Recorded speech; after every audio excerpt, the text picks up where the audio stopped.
Selamat datang di cerita 77. Kali ini kita udah sampai part 34, di mana part 33 sebelumnya Wira berhasil mengalahkan Mahendra dan Budi sekaligus. Part 34, Wira berbalik dan berkata, "Jamati, kas ini kuserahkan padamu." "Baik, terima kasih Tuan Wira," ucap Jamati sambil membungkukkan badannya.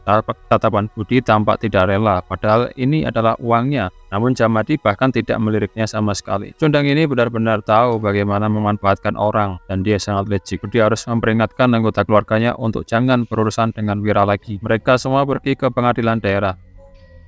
Sementara Wira, Gandhi, Lianam, dan Niteja tetap tinggal di luar.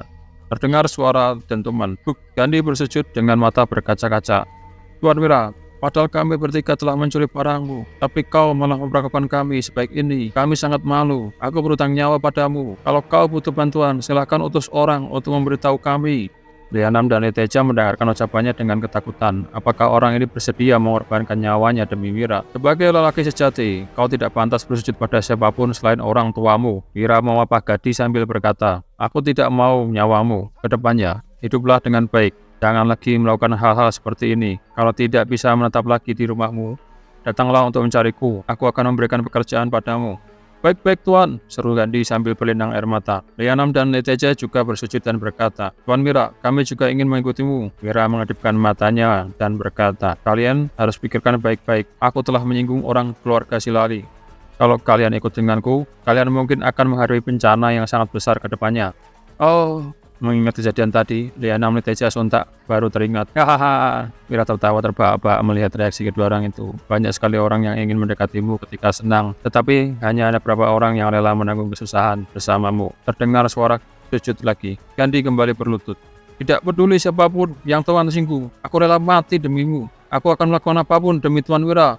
Wira menepuk-nepuk pundaknya dan membapanya. "Baiklah, aku percaya padamu, Gandhi." Lianam dan Niteja tertegun melihat adegan ini. Mereka merasa seolah kehilangan sesuatu.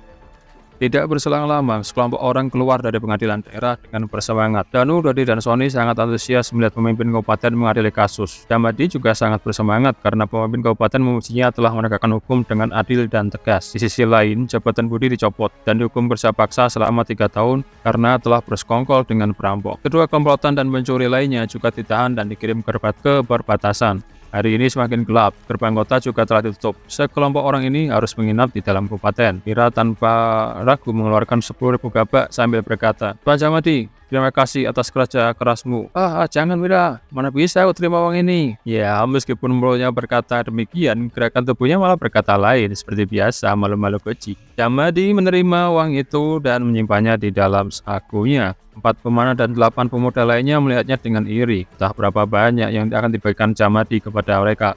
Kemudian Wira mengeluarkan 10.000 gabak lagi. "Sony, Danu, kamu bawa Jamadi dan Gandhi pergi menginap. Jangan lupa untuk memberikan mereka makan malam yang layak."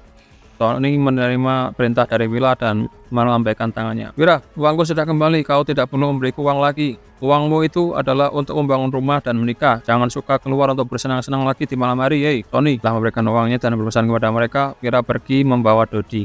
Jamadi bertanya, "Danu, Sony, apakah kalian tahu Wira mau kemana?" Danu dan Sony menggeleng. Wira hanya menyuruh mereka untuk pulang terlebih dahulu dan dirinya akan tetap tinggal di kabupaten selama beberapa hari. Jamadi berpikir dan mengelus dagunya sambil berkata, "Jangan-jangan Wira diam-diam pergi ke tempat hiburan." Padahal setelah mendapatkan uang, Jamadi baru ingin pergi ke tempat hiburan untuk berfoya-foya. Namun, dia takut akan bertemu Wira di sana. "Tempat hiburan?" seru para pria itu dengan napas memburu. Mereka selalu mendengar bahwa gadis-gadis di tempat hiburan sangat cantik dan wangi.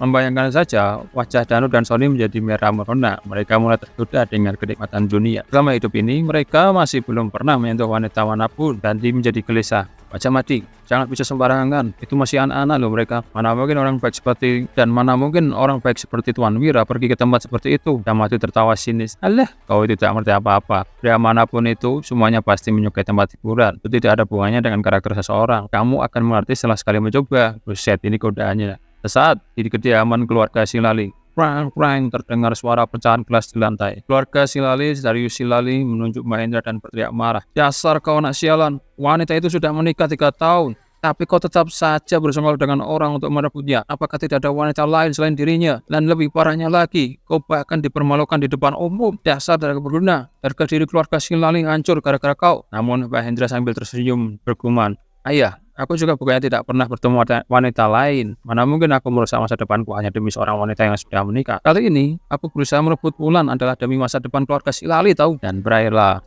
proyek di chapter 34 ini. Ya, kali ini Mira berhasil meloloskan dan menemukan uangnya Sony, juga menolong keluarga Gandhi. Bagaimana kelanjutan kisah selanjutnya? Jangan lupa subscribe, like, dan komen. Sampai jumpa.